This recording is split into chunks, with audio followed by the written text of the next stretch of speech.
What's up, everybody? Welcome to another live stream here with the Super Gamer Boys. I'm your host and captain and dad, Garrett Morlang. And here in the virtual studio with me is the one, the only, JJ Purdom. What's up? Dude, I'm so happy to be here. Excited to talk about the game of the year. And I think my answer is going to shock every one of you. Oh, yeah, I'm sure. Also joining us tonight is our Patreon producer, Adrian, the homeboy Holmes. How's it going, good people? Thank you for having me on. Welcome, I'm ready to talk some top games this year. Yes. Game Awards 2020. This is the real Game Awards. You know, last month, those are the fake ones with Jeff Keighley. This is the real Game Awards that everyone looks forward to. Also joining us is the nerd dad himself, Zech Keenan. Hey, I'm excited to be back. Got a little more energy this time. Got a bang energy. Oh, bang energy! Holy smokes, we're going hard. I'll be up. Well, I doing some backflips in the background for a few minutes. I got more Far Cry I got to get through tonight after this. So, rock. Same here. Get her done. Get her done. Cool, guys. Well, yeah. So if you did not know, this is the Super Gamer Boys Awards 2020, our first annual. Maybe annual, we'll see if we do any more. Our first inaugural Game Awards. And yeah, I'm excited to talk our top fives and maybe some honorable mentions if we have some time. We'll see. We'll see how long we go. But I'm excited. You guys got your list together? You guys ready to jump in? Yes. I'm ready to rock. I got all, 9, 10, 5. Yep, let's go. I got quite a few. Math is hard. I've only got 5 because I thought that was the deal. And I tell you what, Garrett, when you mentioned to me, hey, we're going to do our top 5, I was really struggling, man. I actually went through in my head for a second and was like, I don't think I've played 5 brand new games this year in 2020.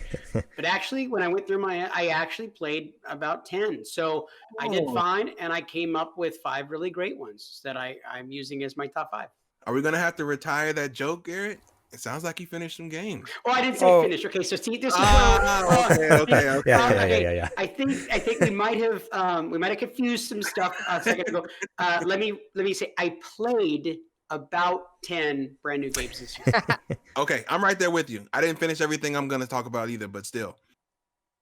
Yeah, no, same here. I'm not going to lie. I think I only finished 1 game on my list, but yeah. All right, well, without further ado, I guess we'll just, let's do a little bit of housekeeping. I didn't make any show notes for this, so that's why I'm just kind of flying by the seat of my pants. If you didn't know, we have a podcast, Super Gamer Boys. We come out with a new episode every other week.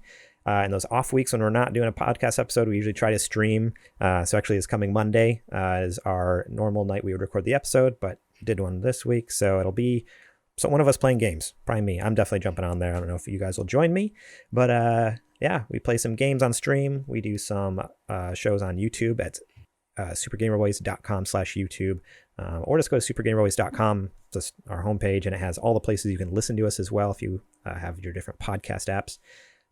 And yeah, you can support us at Patreon over at patreon.com/supergamerboys, just like our Patreon producer here, Adrian Holmes. And I don't have the list of our sponsors up, but this is a bonus episode, so I wasn't expecting to rattle them off. So I apologize to all you Patreon sponsors, but they're awesome. Some of our big sponsors that we'd like to thank are people like Dan Jamjant, our friend from Wales. He said he's going to make me some Welsh cakes. I'm super excited. And who could forget Grandma Bates, Julie Bates. She's amazing. I haven't gotten any birthday cards or Christmas cards this year, and normally Grammy sends a couple of hondos. So, Grammy, let's go ahead and get on that real quick. That'd be awesome. Also, want to give a big, huge shout-out to Big Bill Bird. Bill is amazing, and since he's left the company, it means I'm the heaviest guy that works for our place, and I just love it. Bill, I love you, sweet cheeks. I owe you a big kiss right on the mouth, uncomfortable next time I see you. And I can't think of anybody else, but I know there's other people who throw money. We just appreciate everyone. Yeah, Brent Fox. Brent Fox is the last one. That's the one we missed. That's right. Good old Brent Fox. Lives in my garage. He lives in my garage, and it's not as weird as it sounds. It sounds super weird. It's really not. It's really not. He turned it into a studio, and sometimes he walks into the bathroom while I'm in the shower. But we'll talk about that during another special episode. Yeah. Alrighty. Now I think we are ready to jump into the show here. So let's start with number 5. It's like one of those big countdown shows, top 5 craziest car accidents or whatever. I don't know. They always had those shows back in the 90s. All right, let's I'm just gonna randomly choose one of you, eeny, meeny, miny, mo, and then we're gonna go clockwise from there. So let's start with Zech. What's your number 5? My number 5 is Final Fantasy VII Remake. Okay. And let me tell you why. Okay, I was probably one of the biggest, I don't want to say use the word haters, more like doubters. Okay. You were a hater. Anybody that knows me knows I'm kind of a curmudgeon. Okay. I'm like, I look at everything and I'm like, okay, yeah, it's a remake. I'm tired of remakes. Let me tell you, Final Fantasy VII Remake isn't just a remake. It's a top to bottom redo. It's like they hit the reset button on the entire game and they added in so much more content. The soundtrack is amazing. Acting is amazing. The combat system is not true to the old combat system, and it's better. I love it. Maybe not. I think for modernizing an old game, it feels so fluid and still strategic. Like you're not really just playing as, like in Final Fantasy 13, it's either you play as Lightning or you wish you were playing as Lightning. Okay. In this one, you are constantly bouncing back and forth between everybody in your party trying to build up a stagger meter, and then different characters can do that different ways. Trying to heal, you're basically just managing a group while cycling through everything. It's so well done. Yeah, I agree. I likened it to the Lord of the Rings extended editions. It's like, yeah, you can go through and play Final Fantasy VII and you'd be like, that was a good story, or you go through the remake and you're like, whoa, there's so much more there I didn't even know, and everything gets everything's explained in so much more detail. I got a feeling that they're gonna go total Nomura with it, and it's gonna be weird. In like the sequel, they're gonna end up in Kingdom Hearts world. Just saying, it's gonna happen. Oh, Sora, what's he doing here? So, kind of speaking on that story that you were talking about, is Final Fantasy VII the kind of game that, having never played any Final Fantasy games 1 through 6, 15, any of those before, can you come right into it and enjoy the story for what it is, or are you behind? Yeah, you can come right in. The way Final Fantasy works, none of them really build off each other, unless it's like a sequel, like 10-2 or whatever, like stuff like that. Like then you'd have to play a bunch of them in consecutively. Sorry, but yeah, as far as like 6, 7, 8, 9, even though they have numbers that come consecutively, they don't actually build off each other. They're completely separate stories. So only 2 have done it. What's that? Only 2 have done a dash. A dash, okay. Which is 10. I know of 10. 10. What's the other one? 13 and 10. Okay, 13. Yeah. Cool. Yeah. So, spoiler, my Final Fantasy VII is also on my list. I'm not gonna say which number, but I'm right there with you. It's such a good game. I'll talk more about it later, but it's so good. That's it. That was Final Fantasy VII Remake. I went into that game thinking it was gonna be lame. Came out the other side and totally fell in love with it, and I can't wait for the next one. So not very many games can actually really do that to me. So I was like, it's gotta be on my list. That's how you know it was good though, because I came into it stoked and it still blew me away. So the fact it pleased people who didn't think it was gonna be good, people who were stoked for it, and blew everybody away is awesome. I think this is one of the best remakes probably ever done. This is incredible. Like this, this is like a textbook, a dictionary example of how a remake should go. You're 100% right. Not very many have done it, but this one, because it was more than it. I mean, it obviously wasn't just a remaster. No, absolutely not. And they could have totally gotten away with just sticking to the original plot, cramming the entire game into this tiny little disc, but they didn't. They're like, no, we're gonna director's cut this thing, and upgrade everything about it. Everything. Story. I mean, I found myself being so much more attached to characters that were just footnotes in the original, like Biggs, Wedge, and Jesse. And just Jesse. Anyway, I can keep gushing about it. That's true. Yeah, I know we got a lot more to get through. So yeah. That was number 5. Awesome. Final Fantasy VII. Thank you. Zech's number 5 is Final Fantasy VII Remake. JJ, That's your clockwise. So go ahead and give us your number 5. Okay, I'm excited to talk about it because when it first came out on PS Plus as a free game, I wasn't going to play it. I downloaded it and figured maybe the kids will check it out. Then all of a sudden, everybody started talking about it. And when I gave it a try, I absolutely fell in love with it. It's become a huge family game for everybody, sitting around on the couch, playing it, laughing uncontrollably. And I'm talking about Fall Guys. Another banger. Yeah, Fall Guys is my number 5. As far as like, I don't really care for multiplayer, battle royale games, all that kind of such. But man, I've had such a fun time, and it's because we do it as a family. It's because everybody's involved. Even my little one gets in on it, and she's 5. She's actually better at the game than me. Surprise! and it's just a lot of fun, man. I get my oldest daughter comes into the room, and even she'll play it for a little while. And being 17, normally she does not want to hang out with her, parents and little siblings and stuff like that. So yeah, Fall Guys is a super solid number 5.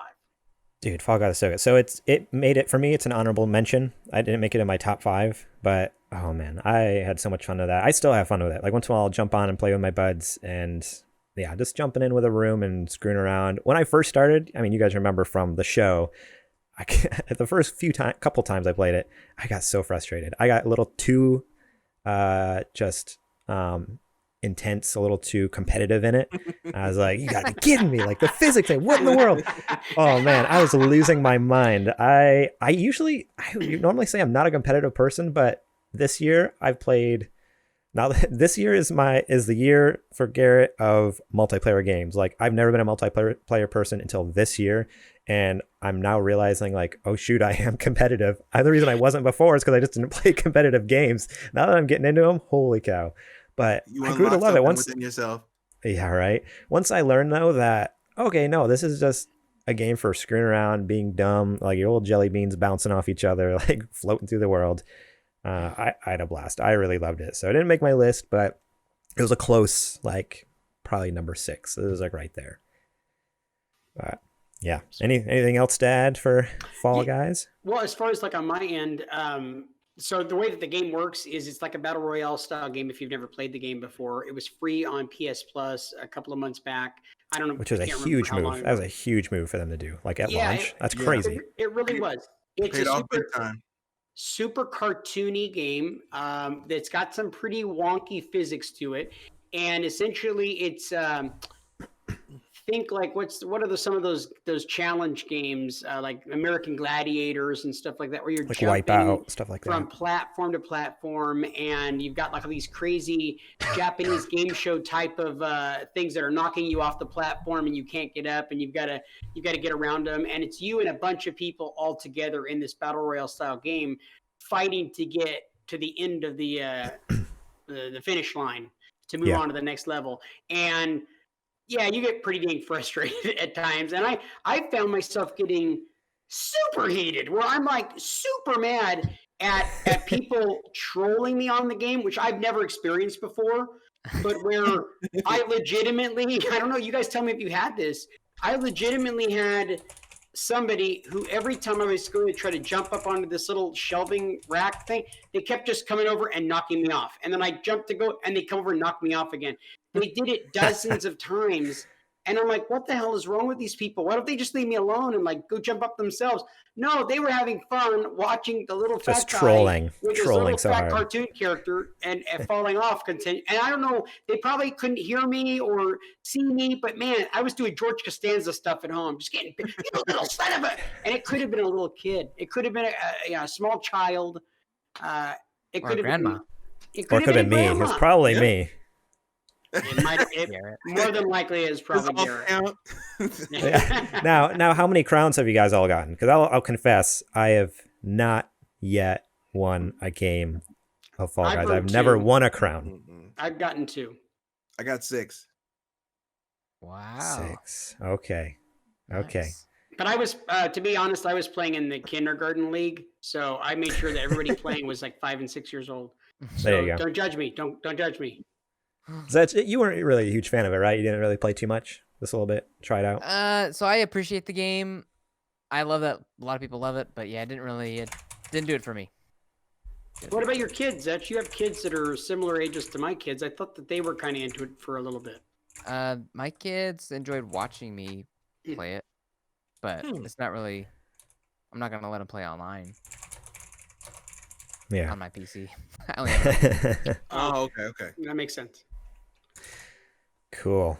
Well, yeah, that's a good one. That's a good number 5. I'm glad someone brought it up too, because as on my honorable mention, I'm like, I hope someone talks about Fall Guys, because that was a huge hit for a while. Now there's all the memes online, like dead game, like no one's playing. But I don't know, every time I jump on there, it seems like everyone's playing it. In social media anymore or anything like that, but there are people playing that game. So many people. Yeah. Cool. So JJ's number 5 is Fall Guys. Technically, I think the full title is Fall Guys Ultimate Knockout. So get it right, JJ. Fake fan. You gotta be specific. This is the Game Awards. Fall Guys Ultimate Fighting Championship. Yeah, there you go. This is just, Fall Guys UFC. And like to lay down like the criteria, this is like just like our personal favorites of the year. We're not like right. Yeah, this isn't like official. We're not able to actually give awards or anything like that. One day. Oh no, I was gonna totally mail have like an official Super Gamer Boy like sticker. One day. Yes. Oh man, I should get some really nice cardstock and print out like just a picture of like the Jeff Keighley Game Awards with JJ's face, like what the promo picture for this episode was, and just mail it and then like mail it to people. Boxes. Yes. Oh man, the Super Gamer Boys Awards 2020. That's a good PR move. We should totally do that. That's a good marketing move. You won our Game of the Year this year, the Super Gamer Boys Awards. What the heck is this? Second of all, copyright infringement. Why are you choosing my face? I'm like the least good-looking person on this show. I don't understand. Is it because of the why we need you? You're the least forgettable. I get you. And all the character that's in there. Okay. So much character. Alrighty. So I might get a lot of hate for this, at least from one person on the show tonight, maybe 2. But maybe 3. It depends. I think I'm gonna tell you guys what right now. I am not here to hate on anybody's favorites. Okay. Okay. Well, I cannot like the game. And I know you're making me nervous now. What do you just go ahead and do it? Just Okay. No, I'm thinking I'm gonna get hate from probably everyone actually, because some people are gonna think it's too low, some people think it's too high. At number 5?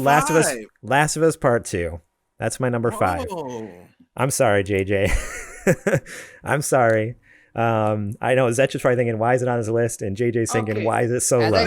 It's your personal fave. I don't make any judgments on anybody's personal favorite game. May I please just interject one thing, Garrett? First of all, you are stupid and you have an ugly face. I just want you to know, you want honesty? Number 5? You cannot classify that game as number 5, you non-game finisher. It's not even on my top 5. Okay, but you have an excuse. You haven't played it. My point is Garrett's played, but he hasn't gotten very far. I'm thinking that's I got to the halfway point. It's as low is because you haven't gotten that deep into the story. So I call that unfair. So no, we don't accept you putting Last of Us. Don't accept my number 5. Okay, let's move on it now. Why is it your number 5? So it's my number 5. So I did get to the part of the game. There's a big like change or transition in stuff halfway through the game. Careful with that word when referencing that game, Garrett. If you say that word when referencing the game, we're gonna get hate mail. No, there's a change in gameplay halfway through the game that those of you who played it know what that is. Like it's kind of a shocker. Like, oh, wait a second, wasn't expecting this. To not spoil things for people. That switches to a well-developed character. Well-developed character. Don't listen to the internet, please. Amen. Amen. And so I it's one of those things where I want to play more. I've already given this on our regular show, but I'll reiterate. The reason I stopped was it was a very intense and dark game, and I was playing it at a very like intense time of my life. Like we had just had our second kid, and it was a really rough birth and a really rough part of our life there. So I was like, this isn't good. I'm already like down and depressed with everything else going on. Let's let's find something more fun. So that's why I never finished it. Not because I hated it at all. I really want to finish it. It's on my backlog list, which if you want to join keep up on our backlog completions over at discord.com/supergamerboys. We're actually doing a cool little competition. It's too late to join in, but you can at least see what games we're playing through. I loved it I have some bullet points here. Number 1, incredible graphics. especially for a PS4 game, holy smokes. Like, this game blows Cyberpunk 2077 out of the water. On PC at max settings. Like, I feel like some of like the shots and holy smokes, it's insane. And I'm playing it on PS4 Pro, and it just blows my mind what they are capable of doing with that compared to like, some of the stuff that we are even seeing for PS5. It's beautiful. That's the height. That's it. There is no more metal in PS4. Any further in that game, and your system is going to blow up. They've gotten everything. Exactly. They've gotten everything they can out of PS4 with that game. That's it. That's the ceiling. Yeah. I mean, and that's in that game too. Like, my PS4 is screaming, just like what? Like barely hanging in there. It's like, come on. Like that's another reason honestly, I'm like, I don't know if I should keep playing. I'm gonna kill my PS4. So gotta pace it. Gotta pace it a little bit. Go nice and easy there. Number 2. I thought the story of what I played so far, and again, I've had like end game stuff spoiled for me too a little bit, but from what I've heard, what I've played, I'm finding the story really interesting. And I really do find the perspective interesting. Like seeing, like we said, there's a transition halfway through with like character that you play as. And that blew my mind. Again, I didn't play too much of that second part, part half of the game, but just the fact that was happening, and again, from what I've had spoiled for me, I'm like, holy cow, like that really is game changing. Like that's something you don't see in a game is, a lot of times is like, who is this bad guy, and then realizing like, oh, like honestly, like they have a lot of the same motivations as Ellie, like as the good guy, but they just, and it's one of those things where like they both think they're the good guy. They both think the other person's the bad guy. Neither of them is the good guy. And it's just kind of at the same point. Neither of them is the bad guy. Exactly. From their vantage point, they are doing what's right. So I don't know. That was super interesting to me. I loved that was a fresh update from The Last of Us. Like The Last of Us was an amazing game, but like it just as far as like, let's just say controls, UI, like just like basic game stuff.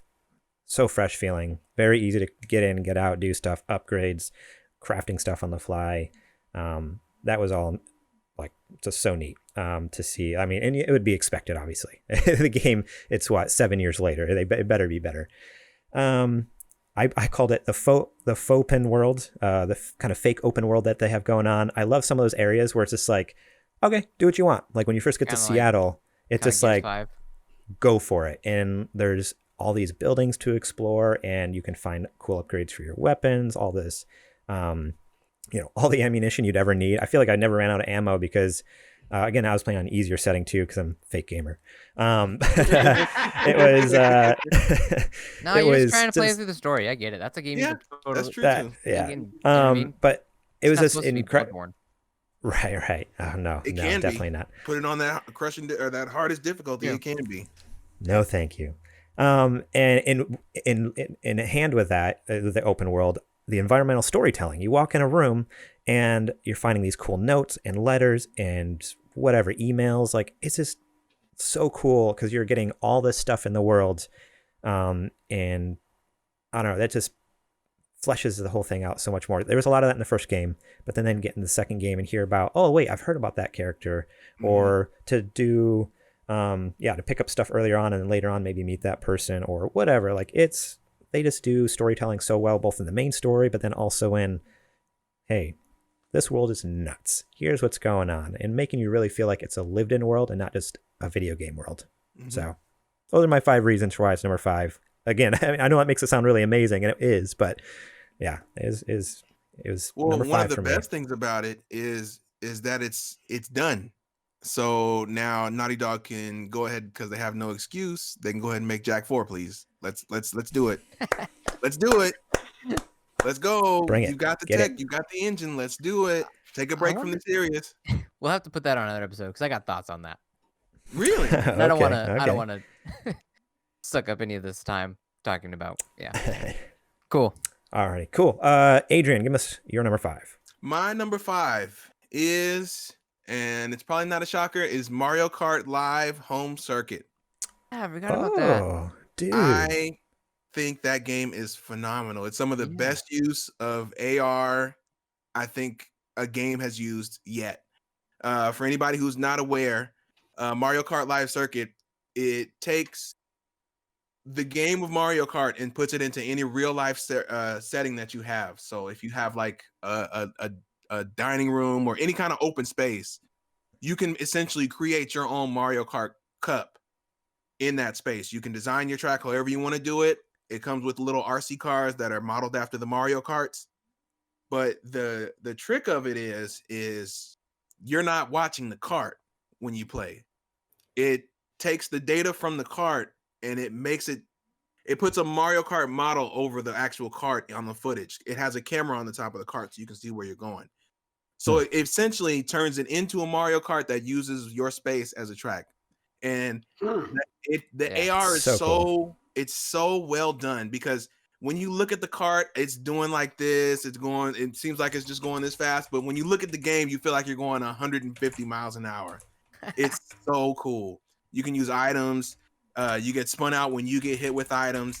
You can unlock different weather and underwater and different themes for the tracks and stuff like that. And there's multiplayer. I actually have both of the carts now because it's that good. Dude, I ended up getting both of them to do multiplayer. I think it's just great. I can't wait for them. I can't see them not adding more stuff to this just because of how well it sold and the good word of mouth and good reviews it's getting. I'm sure there's going to be more carts. I'm sure there's going to be more tracks, more updates and things like that. So I'm stoked for it. I think it was a great. This is one of the side projects that I think is going to catch on. Like Labo was really good. I'm one of the people who actually really liked Labo, but it didn't catch on. Okay. But this is a winner. This is something. Yeah. Cool. That's awesome, dude. So yeah. Did any of you guys, other guys, get to play it at all, or? No, that's my first time hearing about it. But I'll tell you what, I'm intrigued because my son loves his Switch, and I can see something like that being a huge hit. It's like $100. It's worth it. Garrett, you want to loan me $100? Yeah, I'll just get it out of my printer and I'll get it to you Monday. How about that? Yeah. Oh wait, we're live. We're live on the internet. I did not mean that. No. Cool. Well, let's do a little. Instead of just swinging around in a circle here doing our games, Adrian, give us your number 4, and we're gonna go back around. My number 4 is Streets of Rage 4. I am a huge. Well, let me do it like this. The two consoles. If I was in an Egyptian tomb, you know how mummies, the pharaohs had their stuff buried with them.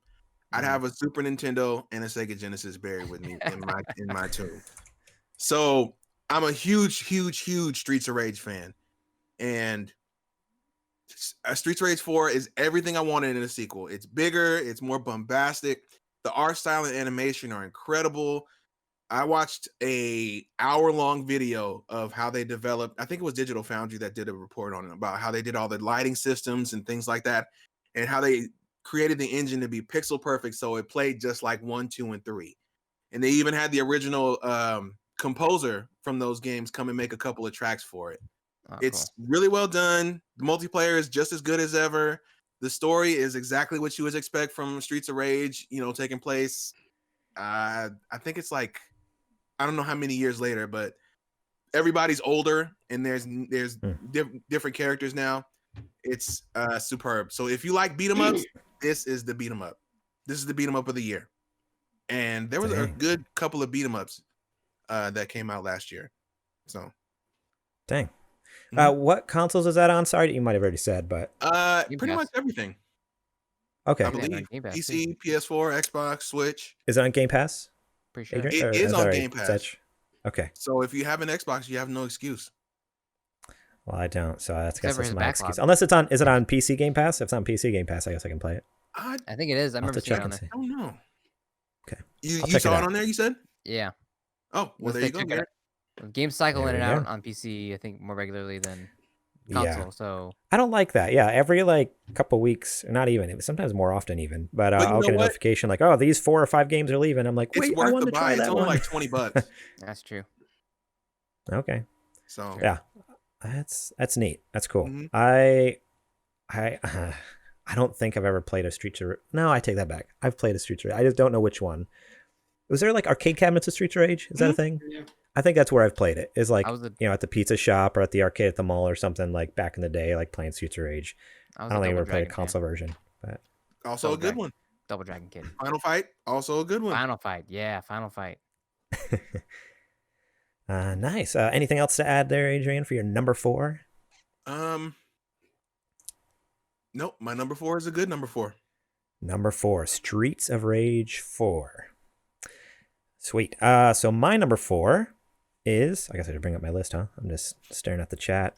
You don't know? Animal Crossing: New Horizons. Ooh. Okay. On Nintendo Switch. So this one, I had never played an Animal Crossing before. I had no nostalgia for this series, no nothing. I had never played on GameCube, never played it on 3DS, nothing like that. You're welcome. I got it because I don't know. I mean, Adrian was talking it up, and you can't deny Adrian at all. He says get a game, you got to get it. You're welcome. And I don't know, everyone was just hyping up so much. I mean, I listen to a lot of Kind of Funny content. They're just like going nuts about it. I'm like, okay, I got to see what this is about. I ended up pre-ordering it, popped that game on the first night, and let me tell you, I was as confused as heck. I was like, I have no idea what's happening. What in the world is going on? I really didn't like it. Honestly, I'm like, oh shoot, I can't refund this. It's a digital purchase on Nintendo Switch. But let me tell you, after I finally figured out like what the game is and what the mechanics are, and like, oh, this isn't like just a game. It's like you're building a community and like getting to know these characters, and you're making friends. And even though they're all fake and virtual and just like whatever, like digital, like little animal creatures in your Switch, every time we fire it up, I'm like, I can't stand that guy. Like I talk to him, I talk about him as if he's a real person. I'll turn to my wife and be like, you get it. I knew you would. Like, I want to get Zell off I can't stand Zell. He drives me nuts. And like, so like, or like, oh man, I love so and so. Like, I don't know. I haven't played in so long. I'm just really bad. I can't remember half their names. I think the last time I went to my house, it was just covered in roaches. That's how long it's been. I confess, it's bad. That's how you know it's been too long. Yeah, and everyone's like, oh, I haven't seen you in forever. I'm like, okay, I get it. Calm down. But dude, so it was my first Animal Crossing, and honestly, like this game came at a perfect time. It was right when March when quarantine was kicking off. Everyone's locked in their houses, can't go anywhere, can't do anything. And it seemed like everyone was playing Animal Crossing. And so you could jump on and go see your friends' islands, have them come to your island. And just everyone was talking about it. Even if you weren't hanging out with each other in the game, it was just fun to like get on Twitter and talk about it, or get on Discord and talk about it. Mm-hmm. This game was just a phenomenon last year. It was insane. Like everyone was playing it. Everyone loved it. And I think it was well deserved. And honestly, it was the best 3 months. Like that's about how long I put into it before I kind of started fading off a little bit. Best 3 months of last year. During that time, it was insane. And I think another reason I really loved it is, yes, it's a fun game, and it got really addicting, like doing the whole turnip thing, trying to figure out like, okay, do I sell now? Do I wait? The whole like stock market thing. What are your turnip prices today?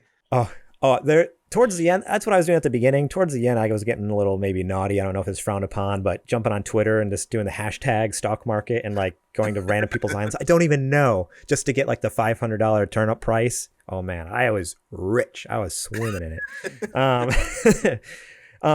But this game, I also got my wife in the video games. Like, I think that's why it's my number 4, because my wife does not play video games. She's fine with video games. Like, if I really force her, she'll play one, but she does not necessarily seek them out or enjoy them typically. She could care less. But when I got this, and she was super skeptical. She's like, no, I'm not going to touch this. No, thank you. No, I'm good. That's what they all say. You said it yourself. I was just like, as a 2-player mode. I'm like, where I was like, just make a character, make your house, and then let's just run around together and do stuff. So we did. And she's like, okay, this is kind of fun. This is kind of neat. Like I jumped into her game. So that way she was able to kind of work on her place, and I was there with her, running around doing trees and stuff. Wait, whoa, time out. You can play Animal Crossing like 2 people on the same console in the same town? Yeah. Yeah, What? that's actually the only That's way how you it's can always do been. on Switch is like It's there's never only been one like island, that. one island per talking console. about? So you GameCube? got That was like single player only. No, Animal Oh, Crossing. okay, wait, at the same time. Okay. Yeah. Sorry, I missed that part. I was like, what do you Okay. mean 2 people can exist in the same town? It's always been like that. Yeah. Sorry. yeah. So That's another that's layer. how that's how it works on Switch is. Because that's a big controversy at first is you can only have one island on a console. So if like say you're like my wife wanted to start on her own island, she couldn't. Like she has to start. Since I started the town first, the town she moves to was Flavor Town because that's what I named my town. my character has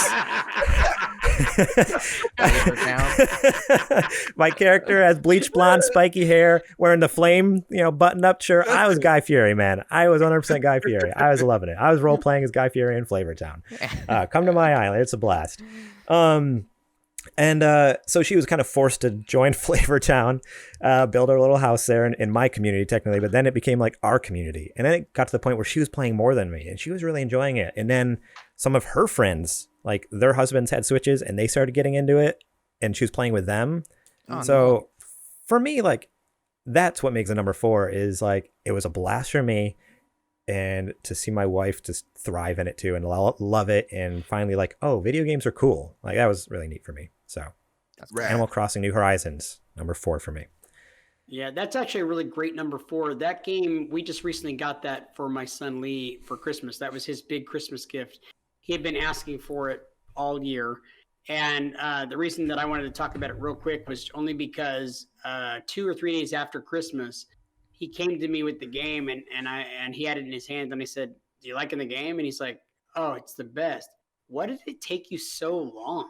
I had to wait almost all year to get this. And I just thought it was like, dude, I ought to take that from you right now. Yeah. That's what my son said to me. I'm like, hey, guess what? You have to wait like another year. Yeah, right? This is going up on Facebook Marketplace right now. Yeah, but I raised my voice to him and then he back smacked me. So I just walked out of the room and apologized. So what can you do? He's getting bigger than I am and he's going to be taller than me soon. I mean, it doesn't take much. You got to play the psychological game. I'm gearing up for it. All my kids are going to be taller than me. Anyway. All right. JJ, what is your number 4? My number 4 is a game that I don't believe any of you guys have played right now because it's a PS5 game. It is Astro's Playroom. Astro's Playroom, for me, was a phenomenal game, and it was a great way to get into the PS5 in the very beginning. It's been fun for the whole family. The kids absolutely love it. It's a super easy to understand platformer, and it showcases exactly why the DualSense is the best controller out there right now. Because I said so. I believe that's facts. That's how it works. It's just an incredible controller, and what the game was legitimately created with the specific intent of you being able to learn how the PS5's new controller functions. It's just a great little platforming game with some really colorful worlds where you're working around worlds that are built around the original PlayStation system as being the hub and going in and playing inside of a PlayStation 3 and stuff like that. So it's a lot of callbacks to previous systems and some of their features and stuff like that. And it's just great, man. The haptic feedback and all that kind of stuff really showcases in that game. So Astro's Playroom is a lot of fun, and that is a good solid number 4. Yeah, That's I actually I played a few minutes of it at a friend's house who was able to score one, and it's you touched a PlayStation 5. I did. Oh, nice. I have to be fair. I can't talk about something if I didn't experience it. That's only fair, right? If you can't criticize something you never experienced. So 99% of the time. Okay, and Adrian, I'm super thrilled to hear that because out of all of us, you're the only other one that I know that's touched it then. So, and I know you had your previous dealings with Sony. So where are you at on that game and on the system? The game is, I think it's really cool if you are a huge PlayStation dork. If you've been using PlayStation stuff since the first one, and like you're the guy who everybody knows, you had a PSP, you had Heck yeah, I did. the iToy, you had all this other stuff, then this is the game for you. This is the game for like, hey, we are at Sony. We know we have a legacy now. We have a 25-year, lineage of systems. You've been on this ride with us. This is from us. This is a love letter from us to you, thanking you for being a PlayStation fan. Yeah. I think that's really cool. And I do think that's awesome. There is some seriously cool tech in the DualSense. That's for sure. It does not, unfortunately, make me want to get a system. However, I think I talked about it before. There is a game on the horizon that, if it does remain a PS5 Horizon exclusive, Zero Dawn. No, actually, it's you said Horizon. Called Seasons. Which one?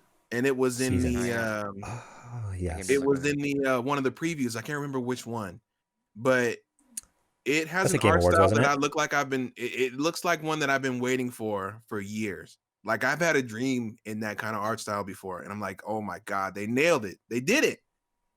So if that ends up being exclusive, I have to find I don't know if I have to go to a friend's house or wait for my brother to buy a PS5. I have to play that game. And it'll be even better if it comes out and it's awesome. So heck yeah. Cool. Dude, that's awesome. If you can't get anybody else to, Adrian, I'll buy the game and you come to my house and we'll stream us playing it. I'm on my way. I'm 100%. Okay. Garrett, will you pay for that game? So Adrian can... Sure, that it takes. I'll pay for it. All right, so JJ's number 4. That one we're on? Yes. Yeah, Astro's Playroom? Astro's Playroom, yeah. Sweet. All right, Zech, what's your number 4? My number 4 is a game that will forever hold a place deep in my heart. It's called Ori and the Will of the Wisps. Man, that game.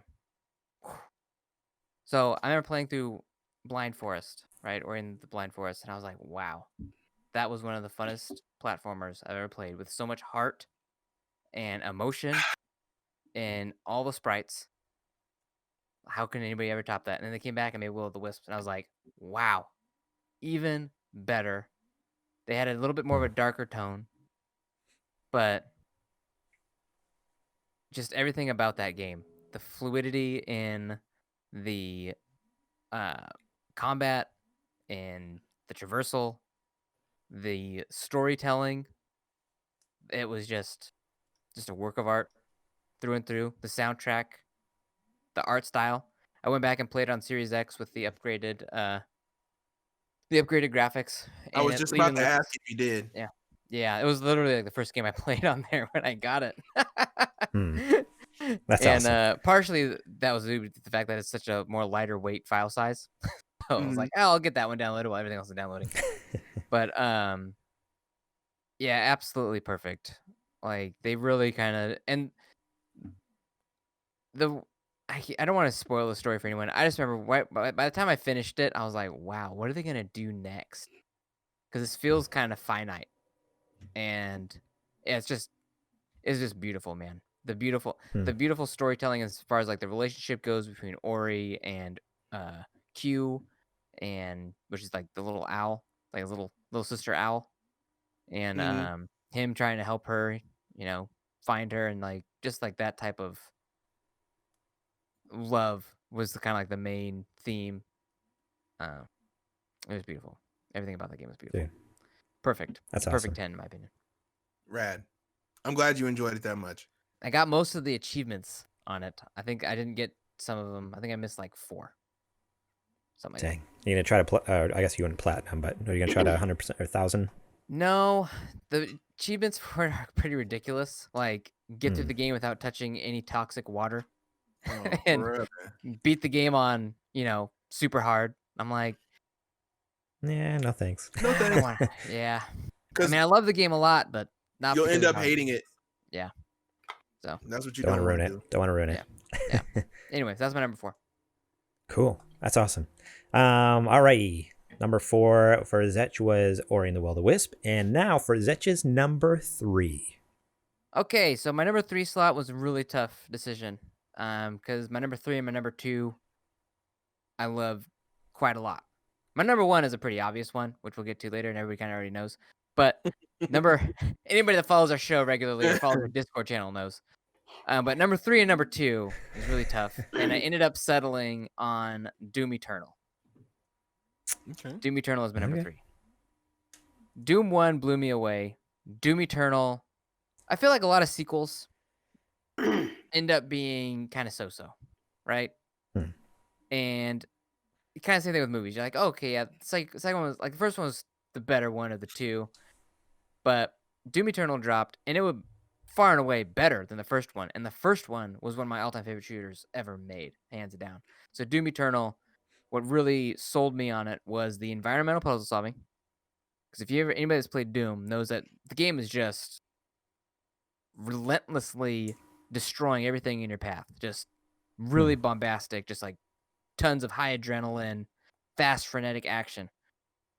Doom Eternal breaks it up with these really clever environmental puzzles that don't feel like they're just like, halfway thought through. They really are thoroughly put together. And you're like, oh, cool. And then the way they hide all these different extra goodies, like little cheat codes you can put in there, or different little toy collectibles you can find. And then when you get back to like your Fortress of Doom, you can go into like your little office room and you can see everything all lined up. Is awesome. This is really clever. Every nook and cranny of that game was really thought out and made me really love it a lot. And then obviously the combat, the way they did the guns was even better than the first one. Being able to combo. So being able to be like, okay, if I have, I can chainsaw this guy, get a bunch of ammo, or I can light him on fire, then chainsaw him, and I can get tons of ammo and armor.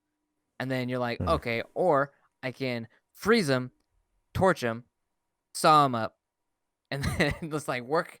You kind of like just stitching together all your moves, and all your moves work together really well.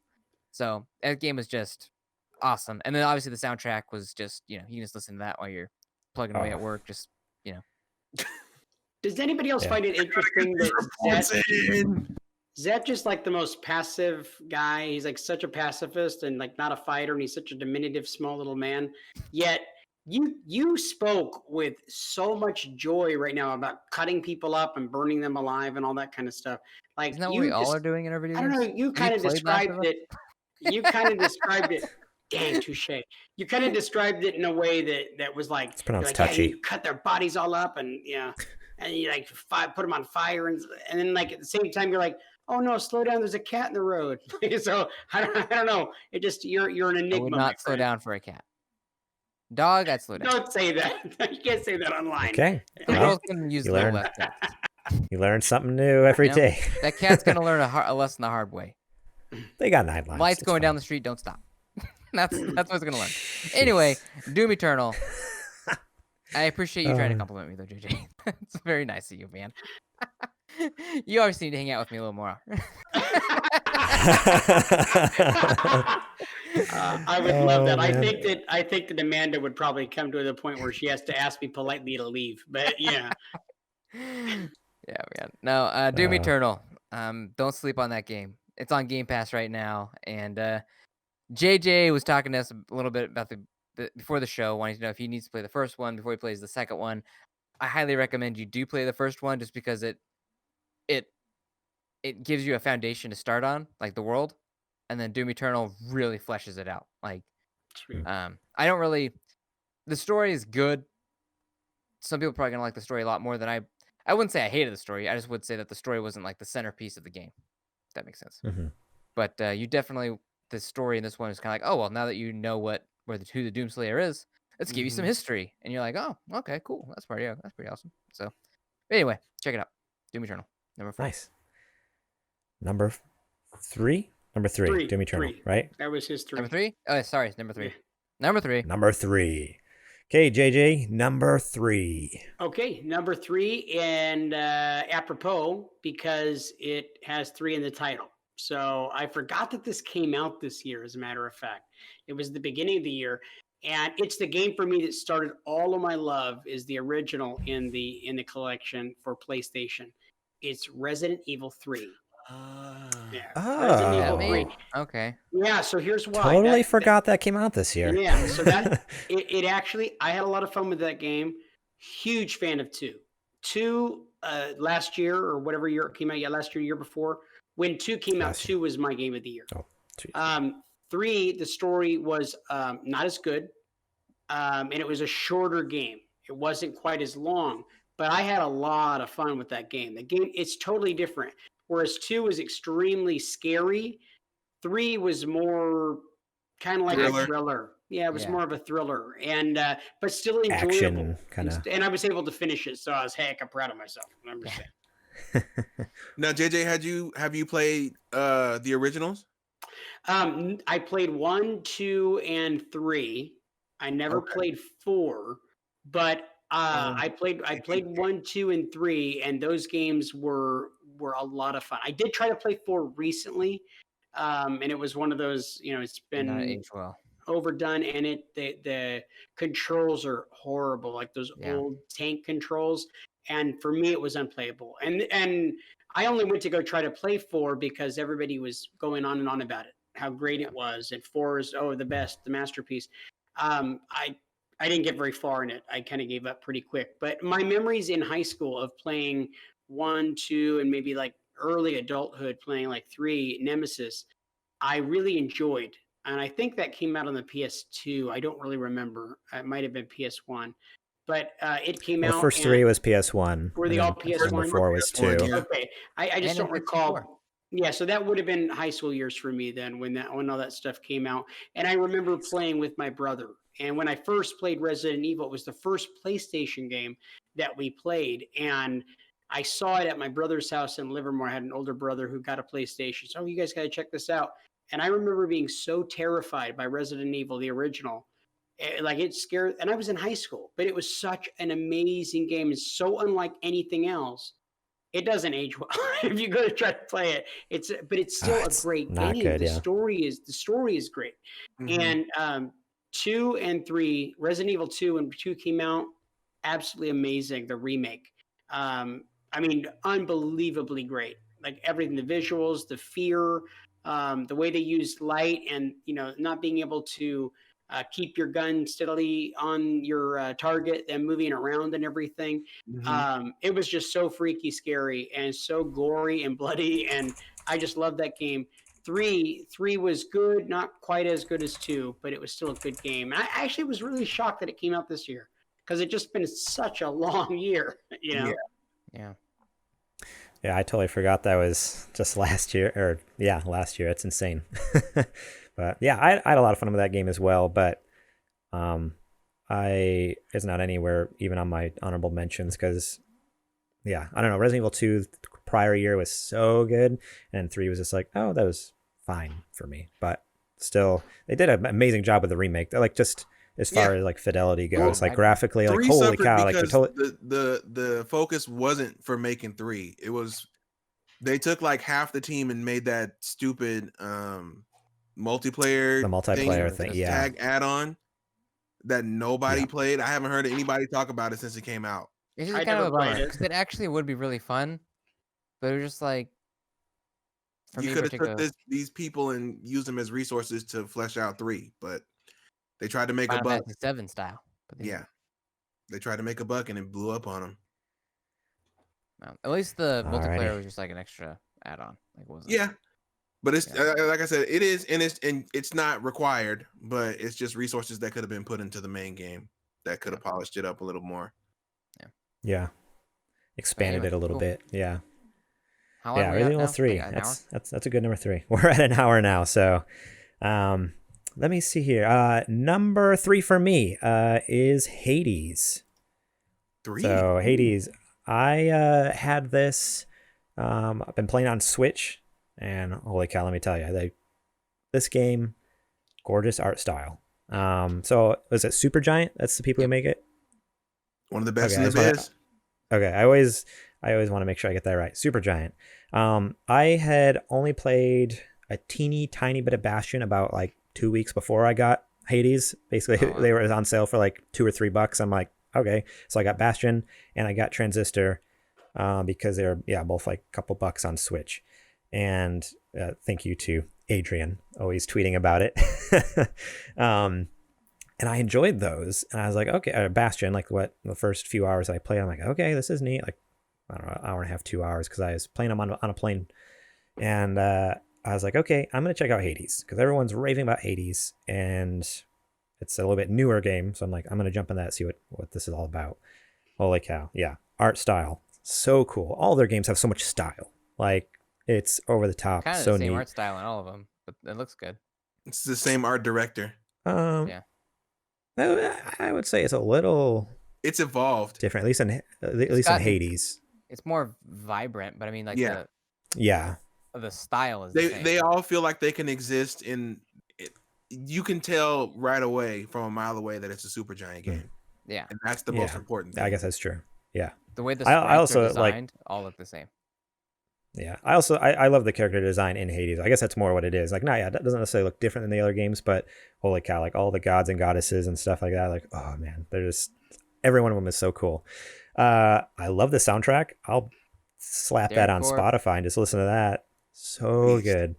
Got to shake his hand every one time. Oh, cool. What? Mm-hmm. That's so cool. Sign my every time I get in a boss battle, my transistor. Oh, dude. Cool. That's awesome. That's really cool. Every time you get in a boss battle, I'm like, let's get freaking pumped. Hype, man. This is so cool. I love it. Like, cause it's just like the strings and like, it might be chill and very, just so perfect for the environment you're in. And then, once you get in the boss battle, all of a sudden it cranks up, electric guitar, distortion is and I'm like, yes, get it. Killing some demons. Oh man, I love it. Such a fun gameplay loop. So it's a, procedurally generated roguelike, so you go as long as you can until you die and then lose everything and start back at the beginning. But it's not like super discouraging or annoying at all. Like, it's just like, okay, I'm gonna go through, and this time, and because as you go you get different abilities, so it's like, okay, am I gonna go with Ares this time, or am I gonna do like, whatever, is that his name, Neptune? I don't know why I'm blanking on the gods and goddesses' names or whatever. But Poseidon. Poseidon, that's what I'm thinking. Dionysus, I'm sorry. I was just totally I was thinking of Poseidon, like Poseidon build. Like, I don't know, it's just so cool how you can mix and match like different abilities to upgrade your special attack, your regular attack, your dashes. There's just so much more, because I loved Dead Cells back in the day, but Dead Cells very much is just like there's a lot to Dead Cells, but still that same is so much simpler compared to Hades. I feel like Hades has gone like a step above with some of the like being able to like basically like, what build are you going to do this run as, and that makes it really neat. Dead Cells does that too, but Dead Cells is almost like, what build do you want to run, and how much of 0.23% do you want this power up to put on not your special defense, but your special defense, and do you want a +1, +3 that too? But little over the top granular kind of thing. I don't know, Hades just has the perfect balance of it, I guess, where it just like struck a chord to me. I'm like, okay, this is easy to understand and fun, and it's one of those games that just keeps me wanting more, and I just want to keep pushing harder. And even when I die, I'm like, okay, I know what I'm doing different next time. I'm not going to get greedy this time. I'm not going to, whatever it is. It's such a fun game, and it gets you right back into it too. Yeah, it's so quick. So my number 3 is Hades. Cool. Number 3, Adrian. What's your number 3? My number 3, surprisingly, is Animal Crossing: New Horizons. Nice. I am on the opposite side of the spectrum from you, Garrett. This is let me see, how many are there? The first one, Wild World, City Folk, 4, New Leaf. I guess 5th or 6th. So whatever one that is, I played every one. I've played every one since GameCube. I'm I guess they use the term Animal Crossing veteran. And this is for sure the most beautiful Animal Crossing I think that they've ever done. It's the best overall package of an Animal Crossing, and I think this one while I do have my issues with this iteration of Animal Crossing, I think this one is on my top list because this is the game that made everybody get it that didn't play Animal Crossing. Everybody who I was friends with, and you would say something about Animal Crossing and they're like, why would you play something like that? I don't understand. And then everybody got a Switch, and then everybody got Animal Crossing, and I had to tell them all, just give it a few days. Just give it a few days. Come at it with an open mind, and next thing I know, I'm getting text, hey, how do I get this item? I have this item. I need the other ones for my house for a set. Or how do I get this villager to like me? Or what is this turnip stuff all about? Hey, there's this fox that showed up and he's trying to sell me art. What's going on? And it was what do you think it is about that game, about Animal Crossing's New Horizon, that so many non-gamers started playing it? Like, why is it that it was? I know a lot of people that never play but absolutely love that game, like Trudy, like Garrett's wife. Yeah, I think with this one, it's unintimidating. Yeah, well, it's always, I guess so, but I think it's also because so many people have a Switch, and I do think that social media was the most present during this Animal Crossing than any other one. The last one we got was New Leaf, and that was 2012 or 13, I believe. And social media wasn't as nearly as, I mean, it was big, but it wasn't big like it is now.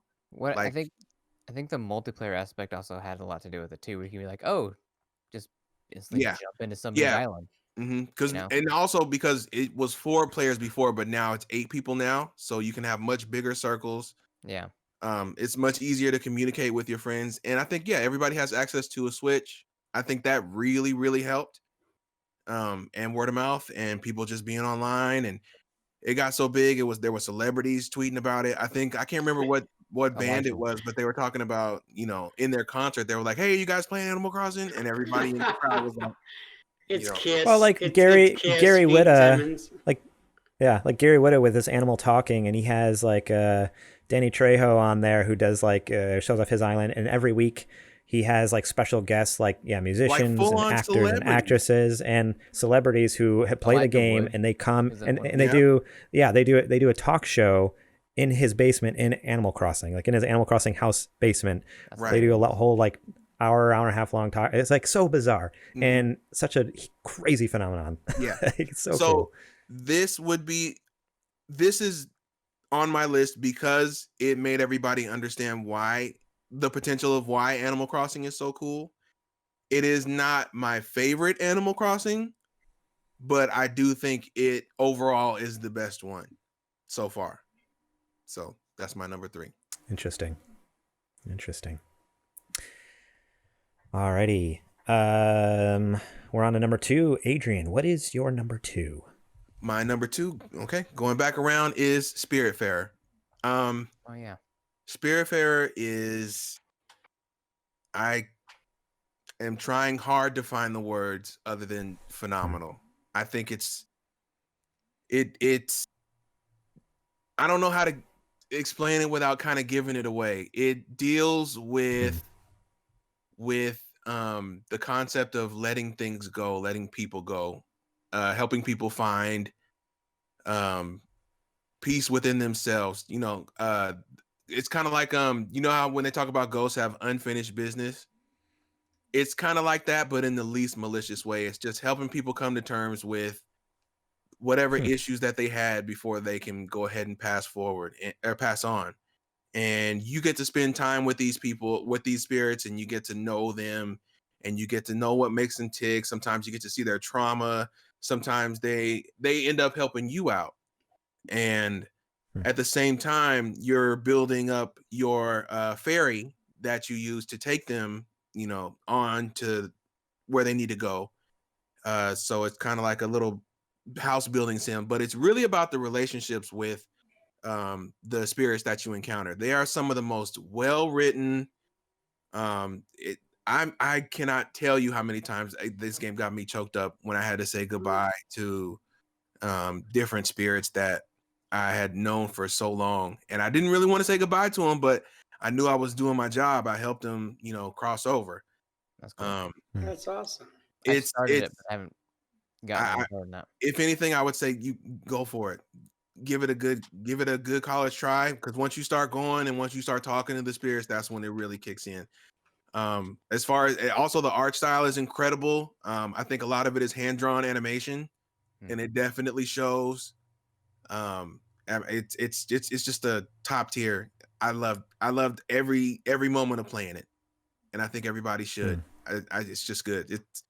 It's definitely one of the best uses of emotional dialogue in a game. You're gonna get a good cry out of this one. So yeah. Dang. Cool. Great. Can't wait. Cool. Can't wait to go cry. Can't wait to go cry. Thanks, joke, Adrian. but trust me, it's a good cry. I'm telling you. It's a proud cry, because you're proud of yourself for helping somebody out. And you're proud that, hey, this person had to go, but you'll see. Yeah. I'll add it to my backlog. Yeah. Is that anything like a cry in the bathroom alone, P? No. No. Not Okay, not the same. Okay. No, that's definitely not a prideful P. No, okay. No. Like, we recommend you keep any discussion about that to yourself. Okay. Okay, understood. Oh man. All right. My number 2 is, so not technically a 2020 release. That's fine. But it blew up this year. Among Us? And it is Among Us. And how bizarre for me to have a multiplayer game, the man who hates multiplayer, as number 2 on my Game of the Year list. But holy cow, this game got me good. Holy smokes, got its claws in deep. Like, no joke. For the past 4 months that I've been playing it, 5 months. Mm-hmm. I can't stop thinking about it. Like, it's literally, I think about it at random times throughout the day, new strategies, funny moments that I had with my friends playing. Always looking forward, like texting the boys, like, hey, we down for some Among Us tonight? Even like most weeks, like, I play at least 2 or 3 times a week. And there's been some weeks where, like, every night we'll play till like 2 o'clock in the morning, 2 o'clock in the morning. And I'll do that like, 3 nights a week. It's insane. Like, this game, I'm honestly addicted to it. I just love it so much. So again, not technically 2020. I think it's 2018 is when I looked it up. It's a couple years old, but it just got big because probably some big streamer on Twitch started playing it, and then everyone found it and went crazy. It's such a simple concept. It's a bunch of people on a spaceship. 2 people are imposters. They're killing people. You don't know who's who, and you're just trying to figure out who it is before they either kill all of you, and they're trying to kill you before you finish all your tasks. Like, that's just so simple. It's like, okay, vote people off, kill people, do your task. There's like 3. Those are 3 things you can do. But such a simple game facilitates so much fun. Like, you can, I don't know, it's just like trolling people to like having your crazy strategies of whether you're an imposter or crewmate. And on top of that, like, there's mods that have come out. So we've been playing with the proximity chat. Holy cow, that adds a whole nother level when, like, in game, because normally you can't talk to each other, except for when someone calls button, and to be able to like whisper in someone's ear, or like, be in like around the corner, like eavesdropping on someone. Like, there's like 2 people in like wherever talking and stuff. Holy cow, it's so much fun. Like, proximity chat adds a whole new level. But even without that, I love Among Us. Go play Among Us. If you want to play with me, hit me up in the Discord. I got a big group. There's like 15 of us that all play, and it was like I said, multiple times a night. 4 people. That is a crazy thing. Yeah, they won a bunch of game awards, and whenever they popped up, the fake game awards with Jeff Keighley, whenever they popped up for an interview, it was like, what? Like, 4 people made this game.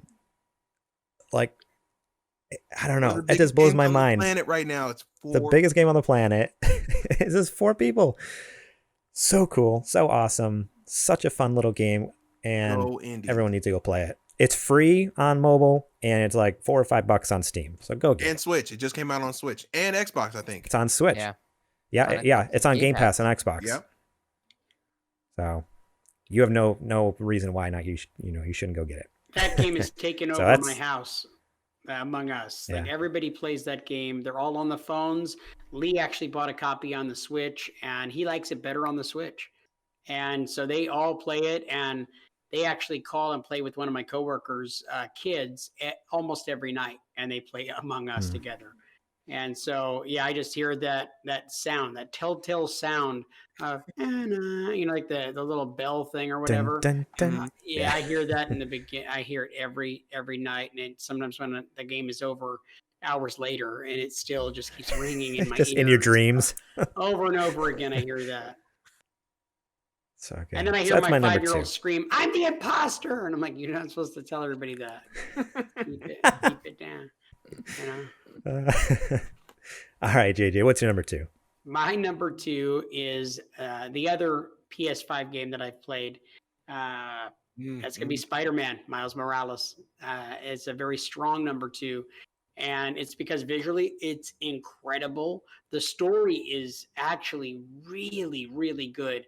And I was sharing the other night, the last time that I talked with Garrett and Adrian, and I believe Zech, I don't know where the last time that we did the show together, that when I played that game, I never went off into the little side missions before. And just recently I've gone off, and there is some really great stuff that I would have been missing if I wouldn't have given. So I haven't finished the game yet, but I promise, unlike Garrett, I will finish this game, folks. I promise. You're probably closer to the end than you think. Okay. I'm pretty close. I just gotten off into these little like side missions, and I'm like, man, there's a lot of really good stuff. I mean, there's a lot of stuff you can sink your teeth into, and it's like I'm kind of feel like I'm really getting my money's worth right now and playing that game. So it's a lot of fun. It's a good solid number 2, and the just the flying between buildings and on the you saw that a couple of years ago in Spider-Man. It's even better now. And the fighting, the combat is amazing. So, yeah, if you haven't had a chance to play it at a friend's house, do so, because it's amazing. I picked it up on PS4, and I beat it recently, and I got, I think 100% of everything. I think I'm missing like 2 trophies. Yeah, I'm interested to know what you thought of it on the 4. I can't do it anymore. I couldn't do it. You're tougher than me, Zech, because I can't do load times anymore. I'm already spoiled.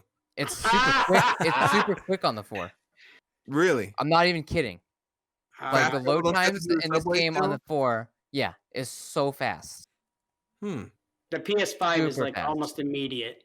Yeah, like this one is for a PS4 game. The load times in Miles Morales are lightning quick. Is you have a Pro or just a PS4? Just a base PS4. Now, is the motors in the blower, is it just loud as can be? Does it sound like an airplane? It does not sound like an airplane. And I sit pretty close to it. I sit like on the floor in like my nice little gaming chair. Is it a late model? It's a slim. Okay, so they had time to improve it. Yeah, it's regardless of load times, the game is still amazing, and it's on par. It's a more simplified version of Spider-Man, but I'm with you, JJ.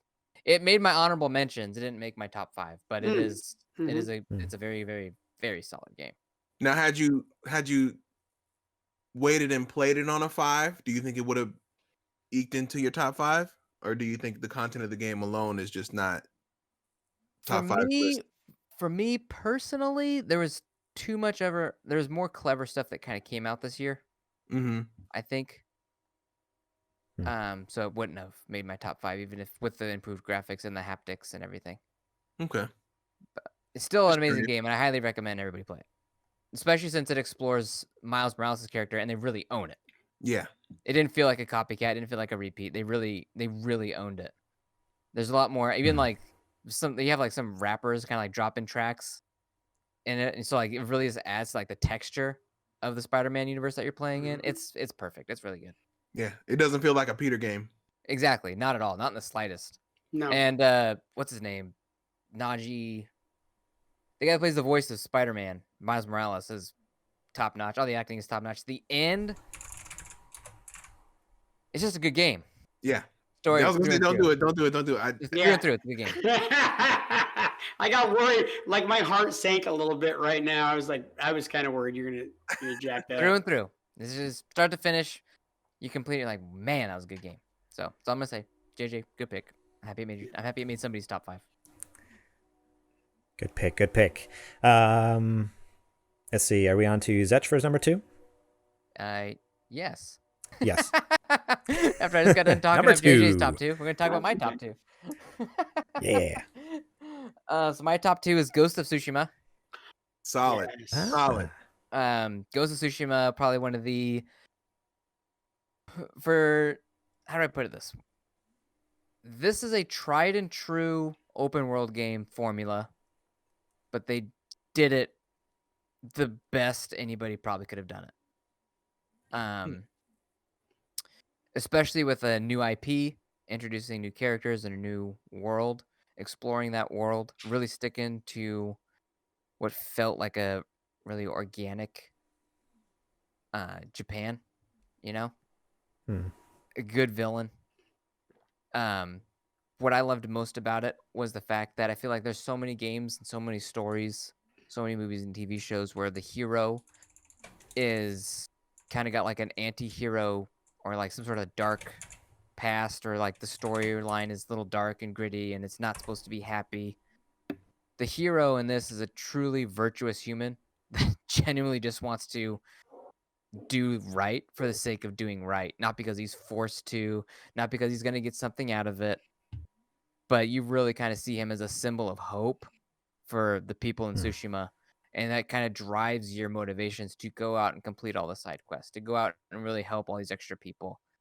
And it was just a breath of fresh air for me in a slew of just what I'm deeming the mire of all these dark games, So it was great. It was beautiful graphics, and I hear it plays even better on the PlayStation 5. So if I ever get a 5, I'm gonna play it again. Yeah. Just because I hear playing it at like 60 FPS is just even smoother. Yeah. The combat, the different stances, being able to switch in between them is just brilliantly executed. Being able to play as either straight samurai or straight ninja, it's just good. It's soundtrack, the way it uses the environment to navigate you around for your waypoints. Like I played that entire using game the wind. Yeah. I played the entire game with turning the HUD off, and didn't have an issue. Dang. And, did you do the Kurosawa mode? The Kurosawa mode I felt kind of worked against it, honestly, just because the world is so beautiful and vibrant. I didn't want to stick it in black and white. Yeah, Mhm. with Like, heavy I film tried grain running on it. around- Yeah. What? Yeah, black and white with like a heavy film grain. Like Yeah. that's kind of. But the sound is mixed different too to mimic his films. Which I thought was cool. I just was like, I don't want to play it like this. I want to play it in all of its, glory. And I kind of felt like for me, it felt like it worked against it. So, Okay. Yeah. But it's a blast. It's the very first game I've ever platinumed. I platinumed that game. Whoa, okay. So this That's awesome. means something. Yeah. So Dang. I loved it. It was great. Yeah, So, it's an honorable mention for me. I only just started playing it on last Saturday or Sunday or something like that. I'm loving it so far. I'm not far enough into it. That's why it's not like on my list. I think it would have ended up on a list eventually, but because I only just started, I'm like, okay, didn't seem fair, but I'm loving it so far. It's a lot of fun. Beautiful game. Yeah, it's amazing. So. Alrighty, so that's your number 2. Oh, go ahead, Adrian. No, I just said rad. That's awesome. It's an incredible game. Yeah.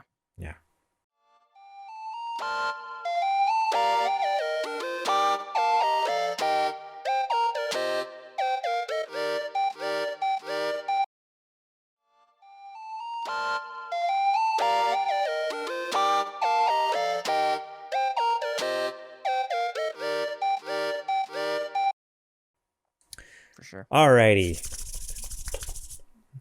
Time for our number 1s. Number 1s. Number 1. Zech, Oh man. give it to us, baby. Yeah, we're gonna. Let me put my All right. Yeah. All right, guys. Hang on. Listen. I get teased a lot for being overly passionate, and a lot of things I probably shouldn't be overly passionate about. And I'm here to tell you that if any of you all have the chance to play Half-Life Alyx, like I have played it, like actually really played it. I know Garrett's like touched on it.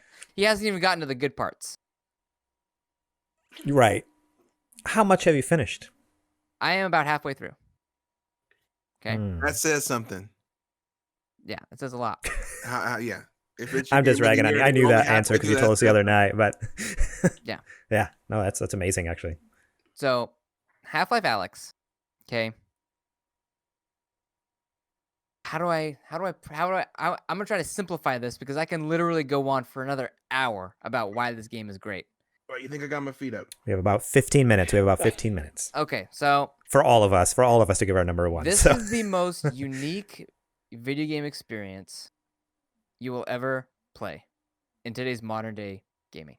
Okay, there is no other shooter, there is no other story, there is no other anything that will do what Half-Life Alyx can do. Now, anybody that knows the history of Half-Life knows that Half-Life has always improved and introduced new ways of thinking about physics in a game. Okay, starting with Half-Life 1, moving on to Half-Life 2, where a lot of the puzzle solving involved weights. Okay, they did it again in Half-Life 3. And in that, I mean, a lot of VR games you play, you have an environment, but you can't really interact with everything in that environment, right? It's very gamey, right? You're like, oh, well, you have, it's very like on rails. You got to go this way. Half-Life is still kind of on rails, but everything in your environment you can use. If you see a billiard ball, you can pick that up, you can chuck it. You see a marker, you can grab that marker, you can go to a window and you can draw. Okay? You can do anything that your imagination can, anything you can think of, you can do it. Okay? So if a guy throws a grenade at you, you can literally reach out, grab the grenade, chuck it back. As quickly and instinctively as your brain can put yourself into that situation, you can do it. Okay?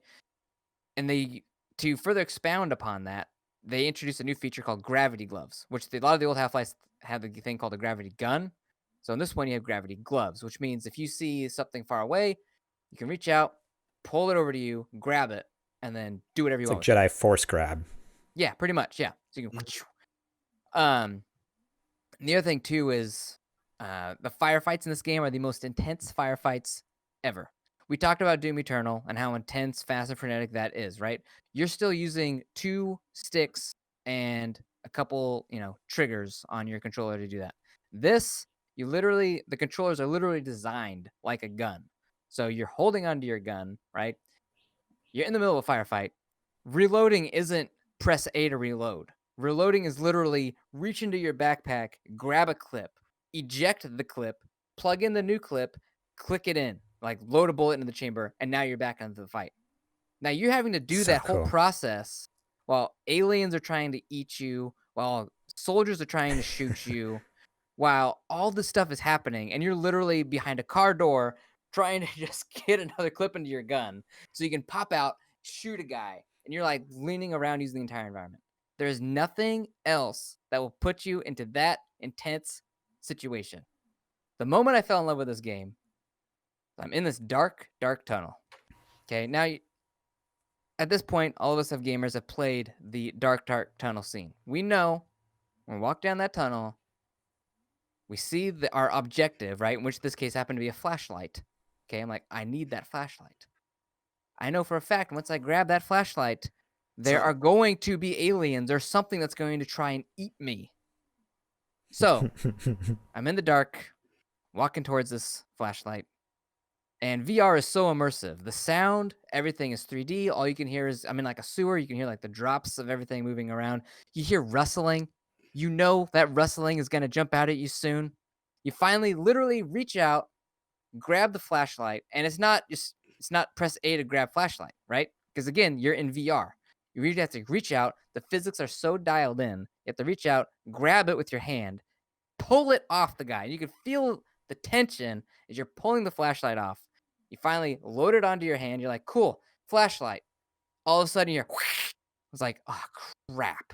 What's going to happen? 5 black head crabs are in the dark with me, and the only way for me to see them is to point at them with my flashlight and shoot them with my gun. So I'm using my flashlight to look around this room, and I'm shooting them over here, and I think I'm audibly screaming while the kids are asleep. And it is just like the most intense event in all gaming is Half-Life Alyx. There is nothing that has ever been made to make you feel that stressed and immersed in an event. And the cherry on top really is the story. Okay? I'm not going to get into the specifics because it's really easy to spoil. It's just, you got to play it. And I'm going to sit here and I'm going to try and talk you through why it's so good. The VR is kind of like Christianity. You're not going to know how great it is until you experience it. You know what? You've got me sold. I want to come over tonight and come play it. I mean, like, I want everybody to come over and play this game. Like, you will not. Like a blast. Okay. It's insane. I'll be there in 20 minutes. Garrett, literally, when you were telling me where you stopped, I was like, right before it gets good. Finish it. You got to get in there. You got to get past that first chapter, because the whole first chapter is you getting used to the physics, and then after that, things try to eat you, and it's Zech, silly question in relation to that. I know that your wife Amanda plays some games with you occasionally. Is this the kind of game that she has played? I mean, has she gotten into it? This isn't her jam. Honestly, she doesn't like stuff that really kind of jumps out and scares her, number one. Some of the VR games kind of make her sick. This would be one of those games. So yeah, it's not really her cup of tea. She likes shooters. Halo's like one of her favorite shooters. Okay. This would not be that. This would not be it. So anyway, Half-Life Alyx is number 1. Just because it's and then there's the puzzle solving aspect, which, as I said, I can go on for another hour, and I think I've gone on for like half of that. So anyway, Half-Life Alyx, so good. Number 1. Half-Life Alyx. That's just number 1. Quick shout out in the chat real quick. I know we've been doing mostly show and not a lot of vocal chat acknowledgement, but thank you, Giving Kittens, for the raid. A party of 6. Thank you so much. Hey. Wow, that's awesome. Thank you. Welcome new viewers. We're at our number 1s now. We've gone through 5 games, but you can listen later over at supergamerboys.com/YouTube or on podcast services later. You'll be able to listen to this episode. Let's go, baby. There you go. There's Kittens in the chat. Cool. JJ, what is your number 1?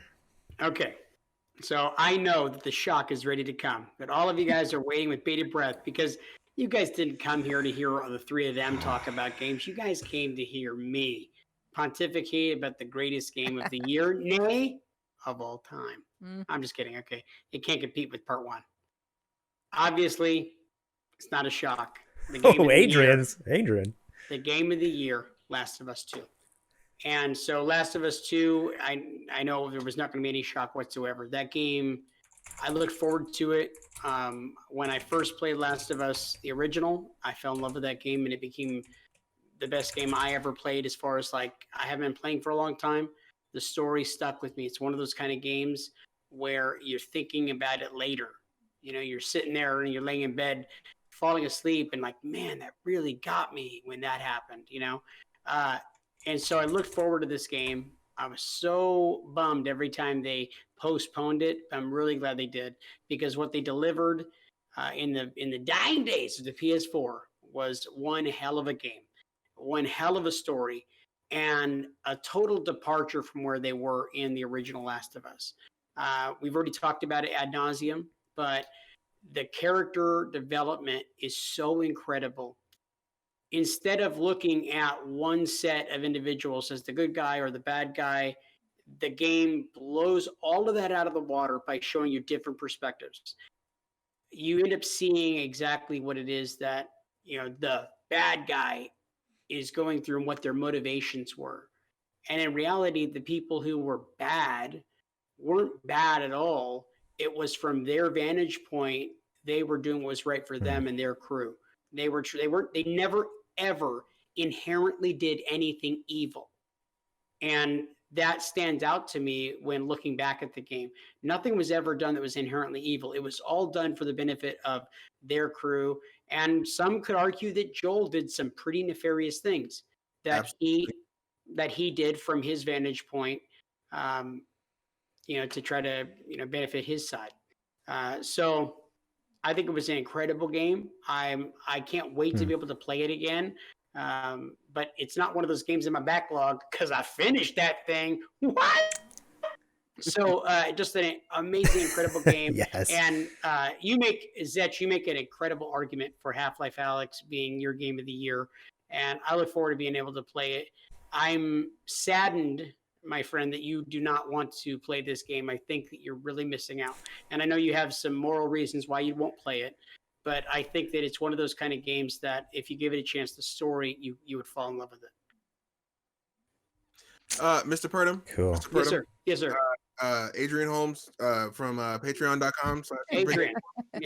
I have here a quote from you saying that Last of Us Part 2 cannot compete with Part 1. Would you like to recant that statement? Okay. It's such an interesting thing. Thank you, Adrian Holmes, right?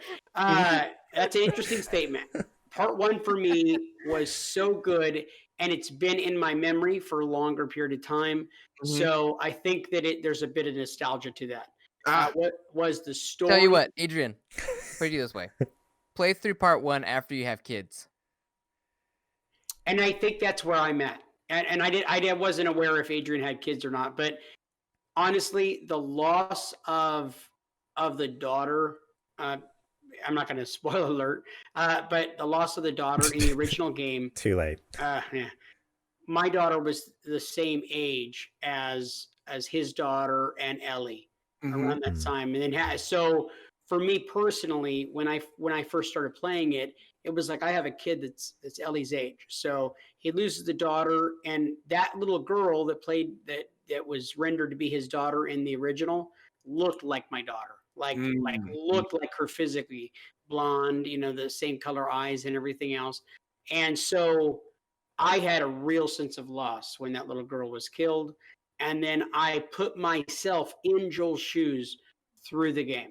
So what would I do? Well, I would have killed any doctor to save Ellie because Ellie became his surrogate daughter. And I'm 100%. Yeah. So that's why for me, that game holds such a special place. I played it recently, right before playing Last of Us 2 in preparation. And it was my second playthrough of the game, and I finished it again. And it actually was a lot easier the second time around. And I still just loved it. And the story still hit me the same way through all the beats. It was just amazing. Part 2, for me, absolutely number 1, above any other game. And I would say probably my second favorite game of all time. Okay. So. I was just curious. You can actually listen. Figure out because, and it makes sense now that you've explained it, because technically it's better than the first one in every way. Oh, yeah, as far as story development, as character development, all the whole, yes, gameplay, absolutely. aesthetically, everything, every bit of that is true. My only thing is just where I was in my life when I played that, and it was also I played the Uncharted games first, then The Last of Us, and in that order. I played 1, 2, and 3 of the Uncharted games, and then played Last of Us. It was so new to my video gaming experience that it holds. I have this candle that is lit for The Last of Us. Yeah. Is it Last of Us your number 1 too, Adrian? No. I was just curious that why he would say that the first one is better. Why I couldn't compete with the first one. And that makes perfect sense for and then you guys chimed in for all three of you. It makes it hit home differently for you. And I'm not saying it didn't hit home for me. I definitely, felt that sense of grief as well. But like you guys said, it's on a totally different level than I can understand at this point in time. Yeah. So who knows if I play it again in 10 years, if I do have a family, maybe it'll hit like it hit for you guys. So makes perfect sense. That same basic principle is what happened with Garrett when Garrett played God of War. Mhm. He then all of a sudden resonated with the new God of War. I have a son, and then like where he the finds new himself one. crying, you know. And I think you played it and then you played it again, right, Garrett? Is that what happened? I played like the first couple hours and it just didn't grab me. And then I had my first son and then jumped back into it. I'm like, holy smokes, like this is a different game. That's I don't know. awesome. It was just like so cool that it did that for you though. Yeah. Yeah, it's crazy what having a kid does. That's a scratch as a service. Trust me, having kids does a lot more crazy stuff. Oh yeah, of course. But I'm just saying that it would. It's so cool. Well, because I was watching the documentary on that on the new God of War. I'm sure you've seen it, Raising Kratos. Yeah. And how he talks about how So he wrote good. it from the perspective of being a father. So he kind of wrote it for what exactly you went through, what all three of you guys have went through. So the fact that it accomplished this mission and it hits like it does for you guys is awesome. So they did it. They nailed their job. So yeah, cool. It's cool stuff. All right, so JD's number 1 was The Last of Us Part 2. Now, for my number 1, I have Final Fantasy VII Remake. Whoa. Okay. So this one really blew me away this year. So as a lot of you guys know, if you listen to their show over at supergamerboys.com/YouTube, I have no nostalgia for this series, for that game, and for that matter. I've never played 7 on the original, like PS1 or anything like that. And I'd only played pieces and parts of other Final Fantasy games. But I played the demo for Final Fantasy VII Remake, because they like a week before they came out with that demo, a couple weeks before. And then I think it was it you, Zech? I think you had pre-ordered it and you were super hyped about it. Yeah. But you were sort of hyped for it. Like you were hyped for it, but you're also just like, I don't know, because you're kind of like, you like the original one, but not necessarily your favorite. So I was just like, you know what? Zech is interested in it. I like the demo. And I think there's one other person who's super excited about it. Probably Adrian. Adrian gets me to play all the games I play. To be honest, Adrian is a really probably 100%. You actually might be, because I almost feel like I remember. So is the night before it's supposed to come out, I pre-ordered it on PlayStation. I think even messaged, like DM'd you on Twitter, Adrian. I was just like, hey, I just did this thing. We'll see what happens. And holy cow, I do not regret that at all. Like, again, not having any like I didn't understand the story at all. I don't know the story. A lot of like you guys would have wanted into it already knowing what was to come to an extent. I know they kind of remixed a little bit of stuff here and there, but for the most part, broad strokes, it's pretty similar. Well, the end of it, you find out. I had no idea what was coming next. A huge deal. Yeah, the end of it's a pretty like wait. Okay. Yeah. Anyway. So I mean, first off, let's start with my list here. Beautiful game. Holy smokes, so gorgeous. Yeah. It's insane what they did, especially like thinking like this isn't just like a remaster, like we talked about earlier with another game. This is such a crazy remake. This isn't PS1 anymore. This is top of the line Square Enix killing it with just over the top graphics. Now, Garrett, so beautiful. Not to stop you, but I don't know if this will be a hot take for you. But I know how you were talking about how Last of Us Part 2 you think is the showcase. I think it's yes. I think this is shoulder to shoulder with it. Personally. Yeah, I would say this is a close second. A close second for me. Only because Last of Us.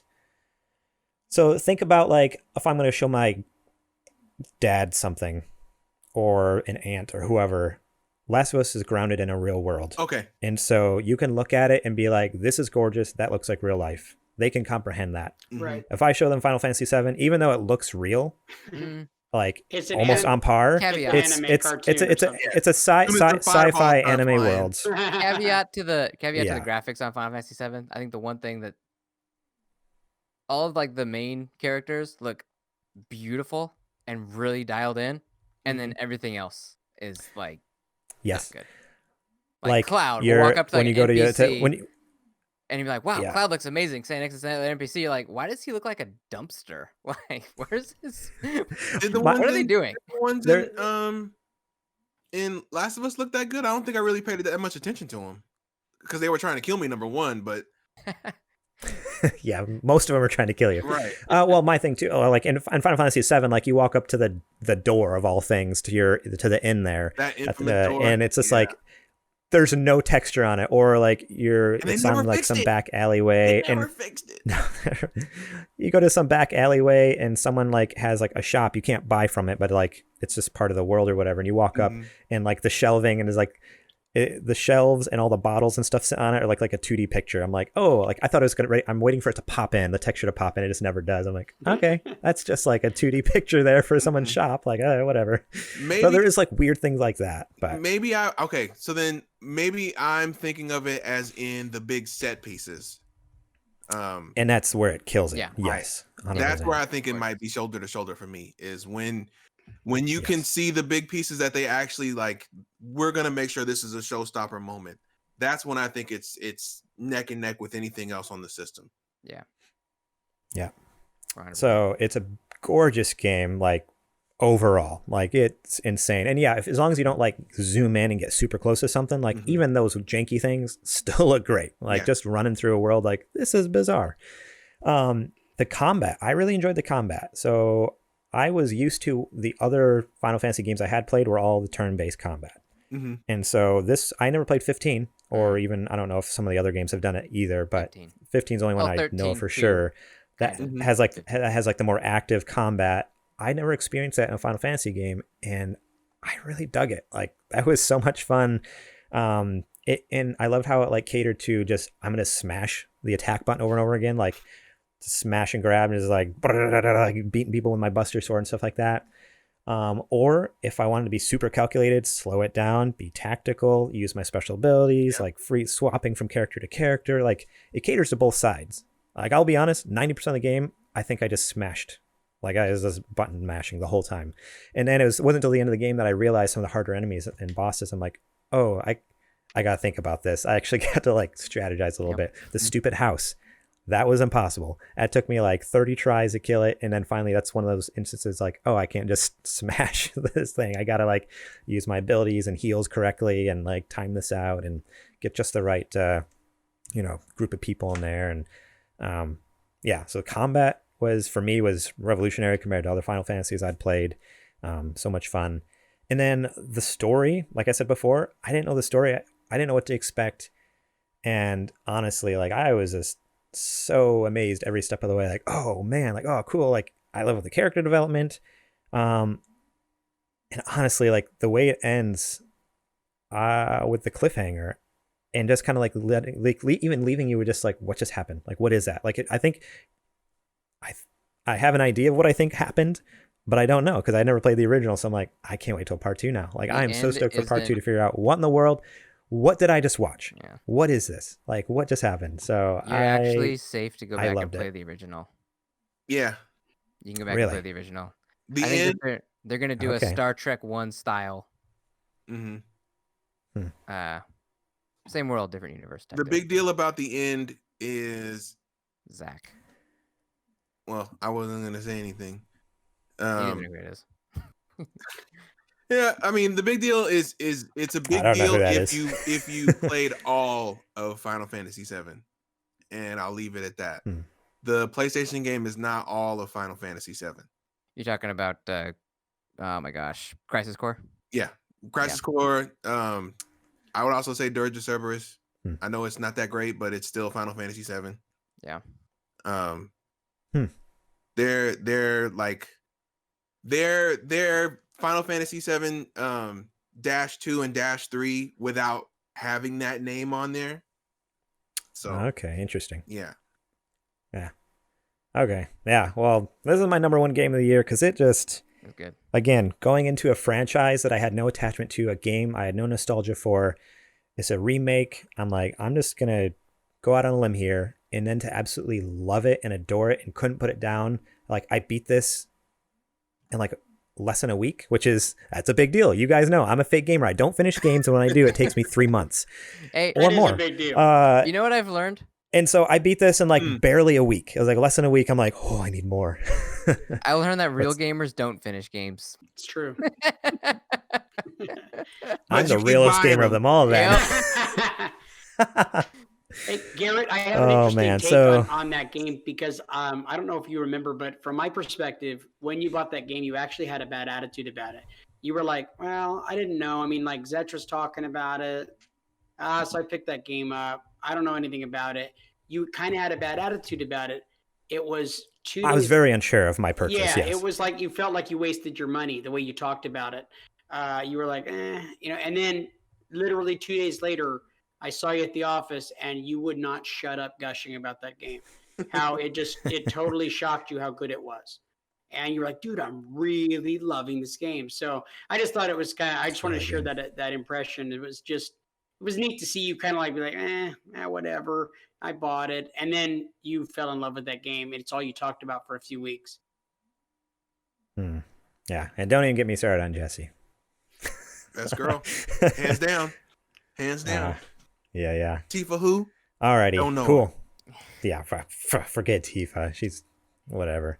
Actually, alrighty. My number one, Final Fantasy VII Remake. Oh, okay. I was going to say that I feel like it's really easy for people to get caught up on like Tifa just because like, oh, she's like, the busty, sexy one. Super strong. But she honestly is kind of like the sweetest one in the group. And I really like how they... Really? I mean, Iris is also really sweet too, but I like how Tifa handles Cloud. Like, you know what I mean? Like the way she kind of balances him out and kind of like grounds him. I really like the way they did that. And I think that's kind of why Tifa was kind of my favorite girl, if we're going to go there, out of all of them, just because I really enjoyed her character. I mean, they all have great qualities, but I really enjoyed that aspect of Tifa. It was almost like she was like a sister to him, Yeah. That's what I really enjoyed that. No, I get you. Yeah, because that works. But I think Aerith was able to see through like Cloud not being he's not the tough guy that he portrays. You know what I mean? Right. She was able to see right through that, and she would poke fun at him here and there because she knew to them you're this big bad tough guy, but I can see. So I thought that everybody had their own dynamic with them. I thought that was really cool. We need to have like a Final Fantasy VII spoiler cast where we just all gush about book club. It's been long enough. Yeah, I almost need to replay it, but I would do it for that. That would be a book club episode. That would be it. This game is good enough to be in a book club, I would think. All right. Sorry. Cool. Adrian, saving the best for last. What is your number one? I'm actually kind of excited about yours. I have no idea. Well, my number one, I don't know if it's going to shock anybody who follows me online all the time, is made by one whom I consider one of the best studios in the industry right now, located in little old San Francisco, California, by the name of Supergiant Games. And that is Hades. Hades is so good. Not only the best Supergiant game, but I mean, we're doing game of the year. It's the best game of the year, period, for me. Yeah. I've been a Supergiant fan since Bastion, and I'm talking about like 2000s, when it first came out. So to see their style evolve, and then I feel like they finally perfected it here. Everything about this game fires on all cylinders. I mean, Garrett gushed about it earlier. I can't talk about it enough. The art style is phenomenal. The music is phenomenal. The gameplay is tight. It's succinct. They give you plenty of options for loadouts. Even the banter between the characters and the quote unquote storyline is really good. Even when you think you've beaten the game, if you keep going, there's different dialogue for everything that you do for every run. Somebody will comment on your loadout. Somebody will have a conversation about about you getting out. It's the length of which they went to think about things in this game is just, it's a masterclass in isometric like game design in roguelike game design. It's top of the class. I don't know. There's not enough objectives to kind of like go over how well it's done, and I think that's also it's attributed to the fact that they did an early release for it and they were able to polish it with a lot of fan feedback, and they could go back and they could, you know, listen to people and take the feedback and correct things and make adjustments here and there until everything got perfect. And then finally, when it came out for the masses, you had a game that was, pardon the expression, but it was fire forged. No pun intended for Hades. But it's perfect. I struggle to find a flaw with that game. I really do. So good. But that's that awesome. and you can take that with a big grain of salt because good. I am such a big Supergiant fan. But I mean, you look anywhere online, you see everybody talking about it. It's phenomenal. We have Given Kittens in the chat who rated us earlier. He said the answer is Hades. So that was back when JJ was given his game of the year. So yeah, he's on board with that. His game of the year is Hades too. I know Boba, you know, Nate, he's been on our show before. It's his game of the year. So 100%. People love the game. I love the game. I feel a little bit bad it wasn't my number one, but I also I feel I never beat it. Like I feel like I didn't get far enough into it to appreciate every little nuance. Like you just mentioned, like you talking about how there's the dialogue just gets even more interesting as you go. And that's just so cool. That's neat. It's on my honorable mention. Alrighty. Right on. Nice. Should we both of those real quick? Garrett, or you want to call it? Yeah. I mean, why not? We can.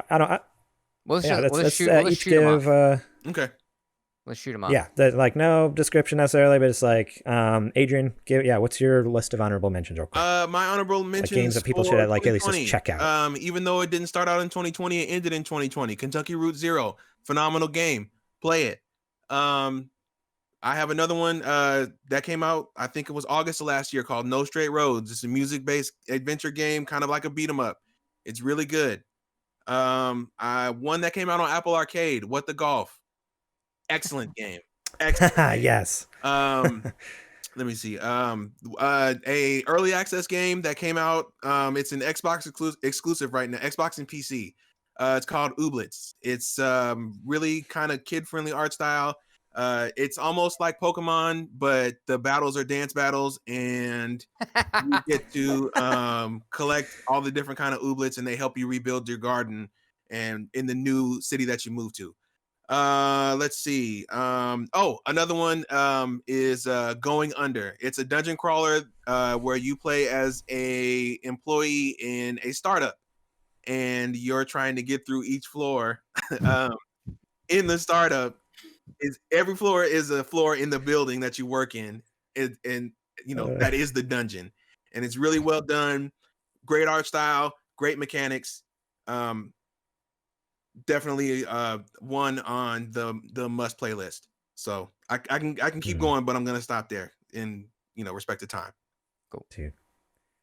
That's awesome. Thank you so much for that. Some of my honorable mentions is Cyberpunk 2077. For me, playing on PC, it's real dang good. It's real dang good, even with the very minor couple bugs I've come across. You obviously haven't played enough. It's such a better game. Yeah, but I mean, even the ones I've come across though, it's just like, oh, okay, that was funny or goofy or silly. Like nothing game breaking. Nothing's been game breaking, and even all of my buddies who are playing on PC as well, they're like, oh yeah, nothing game breaking. It's just been like weird, random things here and there. So yeah, that's honorable mention for me. Hunt Showdown, beginning of the year. Holy cow, I was hot on that game. It's a multiplayer game. I played with my buddy Derek for a hot minute. I don't know, it was a good month and a half. We were just playing for quite a bit until there was a patch that came out that just kind of broke it for a little bit, and then we fell off. But that's a sweet game. I haven't played it in a while. Maybe they've patched it and fixed it. Check it out. It's super awesome multiplayer, monster hunter kind of game. Call of Duty Warzone. Everyone knows that. Again, that was when I was in for a hot minute. There was a few months where I was hard in that one. That's such a fun game. I totally forgot it came out last year. In my head, it's been around forever. I was like, whoa, 2020. But yeah, it was the beginning of the year, spring. I had Ghost of Tsushima. I mentioned that earlier. Fall Guys is on there. Death Stranding on PC was released last summer. Holy smokes. Death Stranding was my game of the year from 2019. And I almost made it game of the year for 2020 just because of the PC release, but I felt like that was cheating. So it's on my honorable mentions. Glad you didn't do it. I would have jammed you. But replaying that though on PC, because when I had my new PC for about 3 days before it broke, I was able to play Death Stranding at like 144 frames per second at like max settings, and holy cow, it blew my mind how gorgeous that game was. I thought you were getting ready to cry. And again, I mean, it's I get emotional with Death Stranding a little bit. No. I'm talking about. I'm not making fun of that. I'm talking about right now because you were like, it's just. I was like, oh, here he goes. Yeah, here I go. I won't go because I know everyone's sick of me talking about Death Stranding, but it really like just the first like 30 minutes, I was like, yep, this is it. This grabbed me. I'm gonna play and beat this game again, and then that's when my PC broke, so I haven't played it since. But it's coming back next week. I'm supposed to get my new PC next week. FedEx gave me a tracking number. Killed your computer. Don't say that. What happened? Probably. But supposed to be all right, so that's my honorable mentions. Connections. Yeah. Ooh. Breaking connections. Shoot. JJ, do you have any honorable mentions you'd like to share? Or I do, a couple. Ori and the Will of the Wisp is a game that I played and I find to be one of the most beautifully put together pieces of art that I've ever seen. I love the Blind Forest. I haven't really been able to get too far into the Will of the Wisp, but I absolutely love it, and it's just visually so stunning, and the story is amazing for what I've seen so far. Another one, it's going to sound silly after that, definitely not about the art. It's a stupid mobile game that I have countlessly played hours on. It's called Cut the Rope. No picture done. Yeah, okay. It's called Cut the Rope. Cut the Rope? Cut the Rope. It is the silliest thing in the world. My daughter is 5 and was playing this game, and you have to cut the rope in order to save yourself. And you like, if you cut it one way, you fall into the mouth of like an alligator or onto some spikes or something.